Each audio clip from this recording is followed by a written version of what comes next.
Шамсиддин Шодиматов сокини Ашт рӯзи 24 март баъди баҳс бар сари нархи роҳгиро як ронандаи таксиро дар ҷамоати Понғози нояб бо зарби корд шадидан захмӣ кардааст.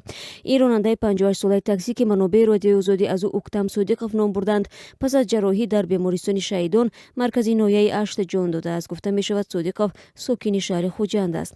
Манобеъ дар ноҳияи Ашт гуфтанд ки Шамсиддин Шодиматов сокини маҳаллаи устоёни ҷамоати Понғоз қаблан дар Русия ба 4 соли зиндон маҳкум шуда буд.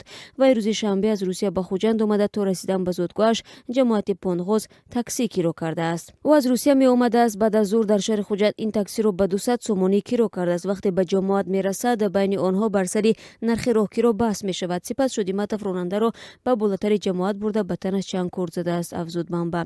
Инам суҳбати мо гуфт сокинон ронандаи таксиро аввал ба бемористони ҷамоати Понғоз бурда, сипас аз он ҷо ба шифохонаи марказии ноҳия интиқол доданд. Бархи аз сокинони ноҳияи Ашт ҳангоми бозгашт аз Русия, махсусан ҳангоми бегоҳӣ дар Хуҷанд мунтазир наистода таксӣ киро мекунанд. Аммо баъзе аз ронандаҳои таксӣ ки то деҳаҳои дурдасти Ашт нарафтанд, баъди расидан ба маҳаллаи гуфтаи муштарӣ метавонанд ба онҳо вориди баҳс шаванд. Яке аз норозигии ронандаҳо ин аст ки киро пурпечтобу тӯлонист.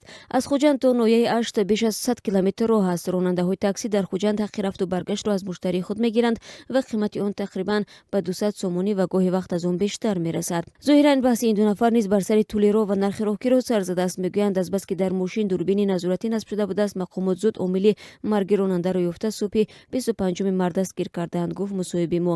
То ба ҳол мақомоти пулис дар ин бора изҳори назар накарданд. Дар раёсати умури дохилии вилояти Соғ гуфтанд ки ба эҳтимоли зиёд ҷузъиёти ин қазия рӯзи душанбе эълон мешавад. ҳоло нисбат ба Шамсиддин Шодиматов парвандаи ҷиноӣ боз шуда ӯ дар боздоштгоҳ қарор дорад.